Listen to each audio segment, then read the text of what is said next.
Mis queridos tontivanos, bienvenidos sean a este picudísimo canal youtubero. ¿Qué dijeron? Es Belinda. Para nada.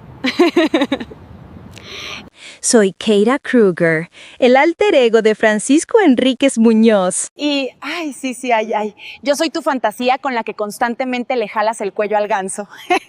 La prima que te toca. Soy la prima que les pone y como siempre ando portándome mal y me fascina. Hoy vamos a hablar sobre la masacre de Tlatelolco.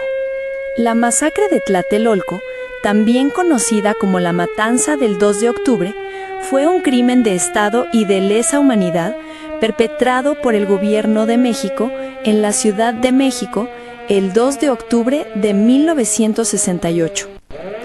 La tragedia ocurrió en la Plaza de las Tres Culturas, durante un mitin pacífico de estudiantes que formaba parte del movimiento estudiantil de 1968. A pesar de la versión oficial inicial que culpó a los estudiantes por provocar a las fuerzas del orden, la evidencia histórica ha demostrado que la represión fue una operación militar premeditada y calculada para sofocar el movimiento social. Este evento marcó un punto de inflexión en la historia de México al exponer la naturaleza autoritaria del régimen de un partido hegemónico. Antes de continuar, necesito que te pongas guapo. Ayúdame, comenta, comparte y dale like a este video y sobre todo suscríbete. Ahora sí, a lo que venimos. Durante la década de 1960, México presentaba una fachada de estabilidad y progreso económico conocida como el Milagro Mexicano. El gobierno, en un intento por proyectar una imagen de una nación moderna y en desarrollo, decidió albergar los Juegos Olímpicos de 1968. Sin embargo, esta modernidad era superficial. Debajo del aparente orden, el país estaba regido por un sistema político de partido hegemónico, el PRI, caracterizado por un presidencialismo autoritario y un control corporativista de los diversos sectores sociales. La celebración de los Juegos Olímpicos, más que un simple símbolo de avance, fue una decisión estratégica para legitimar al régimen ante la comunidad internacional. El movimiento estudiantil, al ganar visibilidad, amenazaba con exponer el autoritarismo inherente al sistema, poniendo en riesgo esta imagen cuidadosamente construida.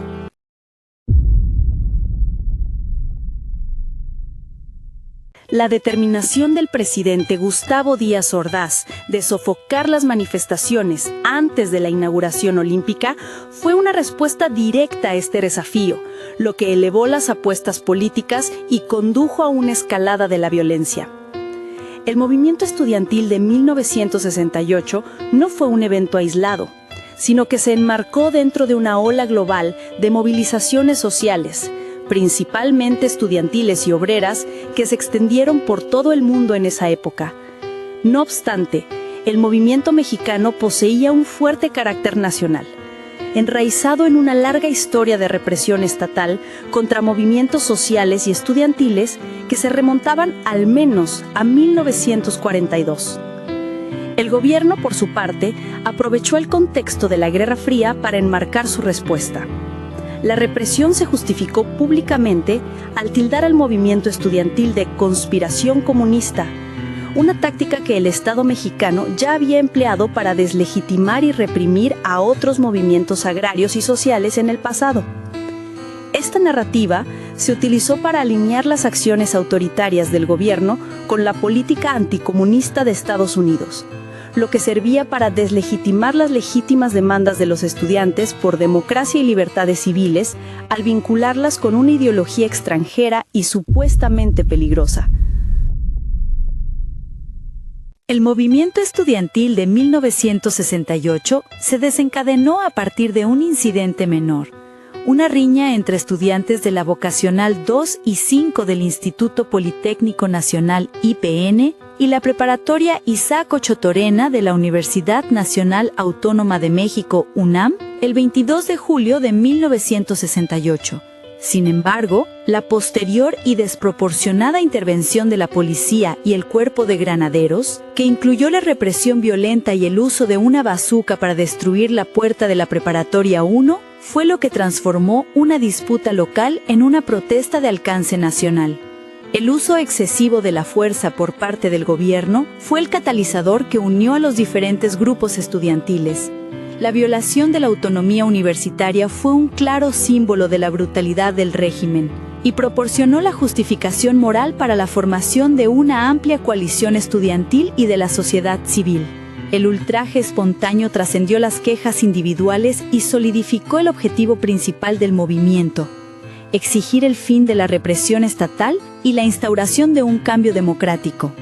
En respuesta a la escalada de la represión, se formó el Consejo Nacional de Huelga, CNH, el 2 de agosto de 1968. Una coalición que llegó a representar a 75 escuelas de diversas instituciones educativas, incluyendo la UNAM, el IPN y otras universidades privadas y de provincia. El 4 de agosto, el CNH emitió un pliego petitorio de 6 puntos que se convirtió en el pilar de sus demandas. Estas peticiones incluían la libertad de los presos políticos, la derogación del artículo 145 y 145 bis del Código Penal Federal, que tipificaba el delito de disolución social, la desaparición del cuerpo de granaderos, la destitución de los jefes de policía Luis Cueto Ramírez y Raúl Mendiolea, la indemnización a los heridos y los deudos de los caídos, y el deslinde de responsabilidades de los funcionarios responsables de los actos violentos. Estas demandas no eran de índole revolucionario o comunista, sino que eran una llamada fundamental a las libertades civiles y a la rendición de cuentas democrática. La lista de demandas refutaba la narrativa gubernamental de una conspiración comunista y revelaba la verdadera naturaleza del movimiento como una lucha por la reforma del Estado mexicano. El gobierno de Gustavo Díaz Ordaz respondió al movimiento con una combinación de evasión al diálogo y una escalada de la fuerza. El 1 de septiembre, en su cuarto informe de gobierno, el presidente emitió una clara advertencia a los manifestantes. Es evidente que en los recientes disturbios intervinieron manos no estudiantiles, pero también lo es que por iniciativa propia o dejándose arrastrar, tomó parte un buen número de estudiantes. El artículo 145 bis señala cuáles son los delitos de carácter político. Si se deroga, como se está solicitando, ningún delito tendrá carácter político. ¿Es eso lo que se demanda? Se cuentan por centenares los casos en toda la extensión de la República en que estudiantes o pseudoestudiantes se posesionan violentamente de sus escuelas, presionan a sus rectores, directores o maestros, llegando inclusive a su secuestro, bloquean calles, se apoderan de camiones, los incendian, destruyen, atacan a otros estudiantes o a personas totalmente ajenas. Veamos ahora aspectos de los que mucho se habla, pero poco se escribe. Aquellos que se refieren a las personas que han sufrido daño, a veces graves. Ya se trata de acaudalados camioneros o de modestos miembros del sistema de autotransporte cuyo patrimonio es un autobús o parte de los derechos sobre él. Los propietarios de grandes y pequeños comercios que han sido víctimas de destrucción y saqueo. Los conductores de camiones repartidores de víveres o refrescos a los que les ha sido arrebatados sus efectos.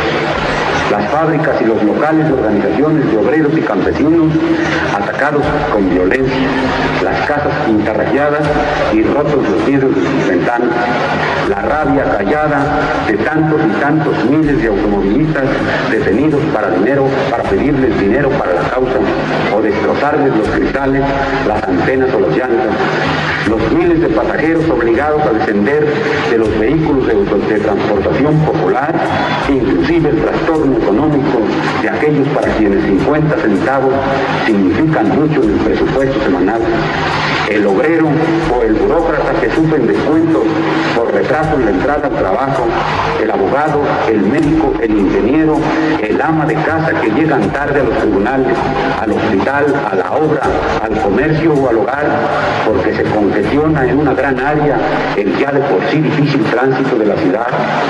Las penalidades de las personas totalmente ajenas que fueron tomadas como rehenes, tantos pacíficos franceses injuriados, humillados o lesionados, que han tenido que resignarse ante la fuerza del número o la conveniencia de no comprometer su personal futuro en una riña absurda y vulgar.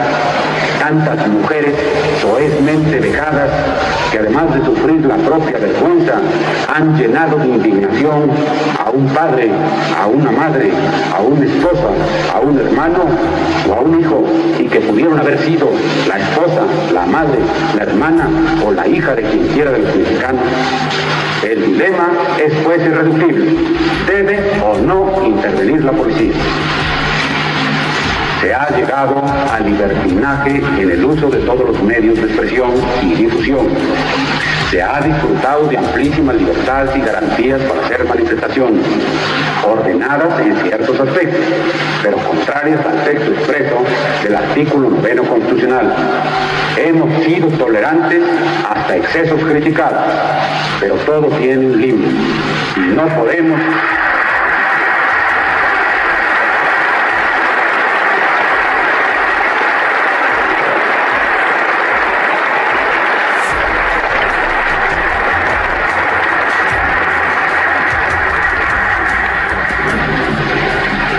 Todo tiene un límite y no podemos permitir ya que se siga quebrantando irremisiblemente el orden jurídico como a los ojos de todo mundo ha venido sucediendo. Este ultimátum fue seguido por la ocupación militar de Ciudad Universitaria de la UNAM el 18 de septiembre, donde cerca de 500 personas fueron detenidas, y la toma violenta del casco de Santo Tomás del IPN el 24 de septiembre. Las acciones del gobierno evidenciaban una campaña calculada para agotar al movimiento a través de la intimidación y la fuerza. La Marcha del Silencio, celebrada el 13 de septiembre, en la que más de 250,000 personas marcharon en silencio por el Paseo de la Reforma, fue una poderosa demostración de la fuerza y la intención pacífica del movimiento. Esta manifestación, que demostró que las campañas de propaganda del gobierno no habían logrado deslegitimar a los estudiantes, intensificó la determinación del régimen de recurrir a la fuerza total para acabar con el conflicto. La tarde del 2 de octubre de 1968, una multitud de entre 6,000 y 15,000 personas se congregó en la Plaza de las Tres Culturas en Tlatelolco para un mitin pacífico. A las 17:55 horas se vieron bengalas de color verde disparadas desde el cercano edificio de la Secretaría de Relaciones Exteriores, seguidas por una bengala verde y una roja desde un helicóptero. Estas señales marcaron el inicio de la operación. Casi 5,000 soldados, 200 tanquetas y camiones del ejército rodearon la plaza, creando un cerco para acorralar a los manifestantes. La evidencia de bengalas como una señal predeterminada, el movimiento de pinza para rodear a la multitud y el despliegue de francotiradores en los edificios circundantes demuestran que la masacre fue una operación militar planeada y no un evento espontáneo.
La operación militar fue denominada Operación Galeana y estuvo al cargo del general Marcelino García Barragán, entonces secretario de la Defensa Nacional.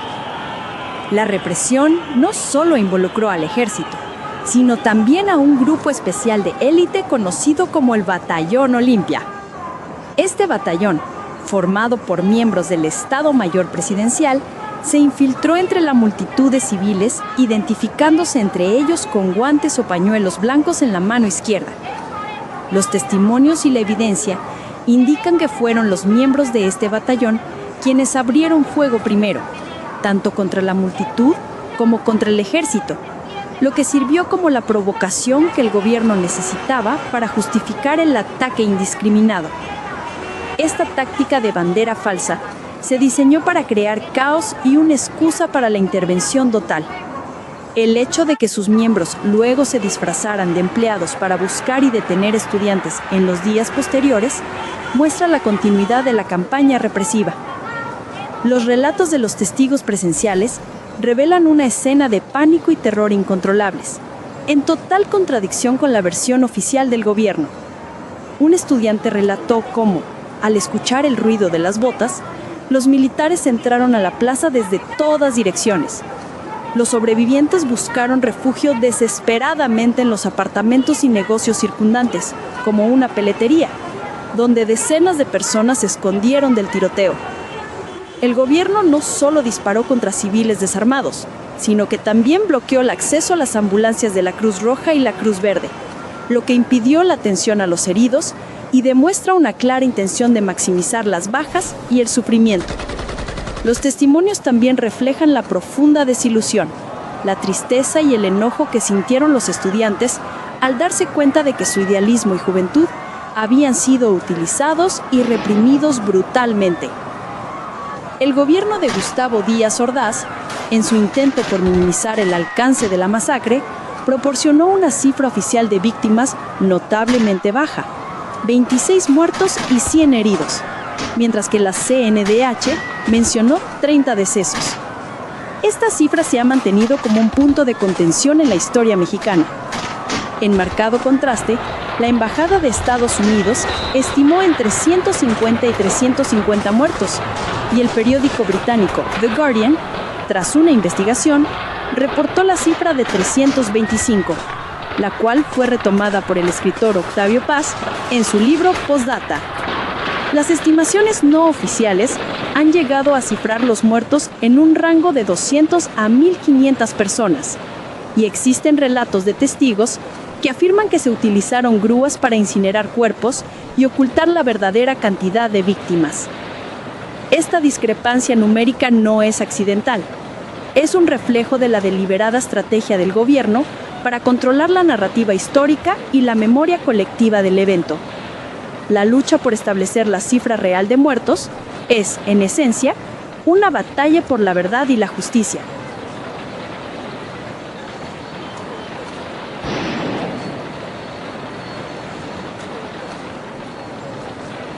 La versión oficial inicial del gobierno, que afirmaba que los estudiantes habían disparado primero, ha sido desacreditada con la apertura de documentos históricos y testimonios de la época. Los intentos de buscar justicia legal para las víctimas han sido largos y complejos. En 2006, el expresidente Luis Echeverría Álvarez, quien se desempeñó como secretario de Gobernación en 1968, fue arrestado bajo cargos de genocidio. Aunque su detención fue un hito histórico que mostraba una voluntad política por confrontar el pasado, los cargos en su contra fueron desestimados en 2009 después de un complicado proceso de apelación, lo que resaltó la persistencia de la impunidad en las estructuras del sistema judicial. Sin embargo, la lucha por la verdad y la memoria ha logrado importantes victorias simbólicas. El Senado mexicano declaró el 2 de octubre como Día de Duelo Nacional en 2008, y el Gobierno de México ofreció una disculpa pública a las familias de las víctimas en 2024. La masacre de Tlatelolco, al retirar a los líderes del CNH y reprimir violentamente a los manifestantes, puso fin al movimiento estudiantil como una fuerza de protesta pública a gran escala. No obstante, este acto de terror estatal no significó el fin del descontento. En cambio, sirvió como un punto de inflexión que radicalizó a algunos grupos y fue un catalizador para una nueva fase de la represión estatal y el surgimiento de grupos armados, un periodo conocido como la Guerra Sucia en México. Al cerrar la puerta a las vías pacíficas de diálogo y protesta, el Estado empujó a algunos exactivistas hacia formas más extremas de resistencia, mientras que la represión estatal se volvió más encubierta y brutal, caracterizada por la desaparición forzada, la tortura y las operaciones clandestinas. A pesar de la brutalidad, el legado más profundo de Tlatelolco fue su impacto en la legitimidad del sistema político mexicano. La masacre fracturó la estabilidad política del PRI y desacreditó su régimen autoritario. Aunque la transición fue lenta y tomó casi una década, el primer paso significativo hacia una apertura democrática fue la reforma electoral de 1977. Esta reforma, una consecuencia directa y tardía de 1968, introdujo la representación proporcional en el Congreso, permitiendo que nuevos partidos de oposición obtuvieran escaños por primera vez. La reforma fue un intento estratégico del PRI de cooptar la disidencia y recuperar la legitimidad perdida, permitiendo la democracia formal para mantener la estabilidad sin ceder el poder total. Esto se logró a través de mecanismos como la cláusula de gobernabilidad que garantizaba una mayoría legislativa al partido más votado, un claro indicio de que el PRI aún controlaba el proceso de cambio. De esta forma, el 68 se convirtió en el parteaguas que marcó el inicio del largo y accidentado camino de México hacia un sistema multipartidista. Tlatelolco alteró de forma permanente la relación entre la sociedad civil y el Estado en México. El movimiento despertó una conciencia política sin precedentes, especialmente entre la clase media y las mujeres, quienes se involucraron activamente en la lucha por primera vez. La CNDH ha caracterizado a la masacre como una grave violación de los derechos humanos, incluyendo el derecho a la vida, la libertad de expresión y la seguridad jurídica. A lo largo de los años, símbolos como la paloma de la paz atravesada por una bayoneta se han convertido en recordatorios poderosos del evento. Las conmemoraciones anuales del 2 de octubre no son meros actos de recuerdo. Son una reafirmación continua de la memoria colectiva que desafía las narrativas oficiales y exige verdad y justicia. El legado de Tlatelolco persiste como una herida abierta en la psique nacional, que obliga a la sociedad a confrontar la brutalidad del pasado y a seguir luchando por una democracia más genuina, íntegra y transparente. Declaro inaugurados los Juegos Olímpicos de México, que conmemoran la 19ª Olimpiada de la era moderna. La masacre de Tlatelolco fue el brutal desenlace de un conflicto profundamente arraigado en la contradicción de un régimen que proyectaba una imagen de modernidad mientras reprimía violentamente a la disidencia. No fue un accidente, sino un crimen de Estado calculado para preservar el poder autoritario del PRI ante un movimiento estudiantil que demandaba pacíficamente una apertura democrática. La batalla por las cifras de víctimas es un reflejo de la lucha más amplia por la verdad histórica en un país donde la impunidad ha sido la norma. A pesar de que la masacre logró sofocar el movimiento, a largo plazo fue la semilla de la cual germinaría un nuevo activismo social y una demanda persistente por la rendición de cuentas. El 2 de octubre marcó el fin de la era del sistema milagroso y el inicio de un camino lento pero irreversible hacia la democracia. Si bien la justicia total sigue siendo una aspiración, el legado de Tlatelolco reside en la memoria colectiva que aún continúa siendo un llamado a la dignidad y a la exigencia de que no se olvide lo sucedido. Bueno, ya me tengo que ir. Besitos. ¡Mua!